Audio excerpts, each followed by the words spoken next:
ભર ઉનાળે ગુજરાતમાં આજે પણ કમોસમી વરસાદ ભૂક્કા બોલાવશે।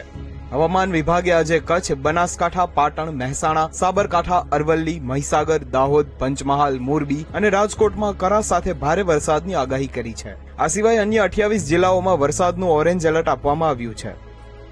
ગઈકાલે બપોર બાદ રાજ્યના અનેક વિસ્તારોમાં અચાનક વાતાવરણમાં પલટો આવ્યો હતો, જેના કારણે ચોમાસું બેઠી ગયું હોય તેમ માવઠાની ધબધબાટી જોવા મળી હતી। બોટાદમાં ભારે પવન સાથે મોટા કરા પડ્યા હતા, તો બોટાદ ભાવનગર રોડ પર હોર્ડિંગ પણ ધરાશયી થયું હતું।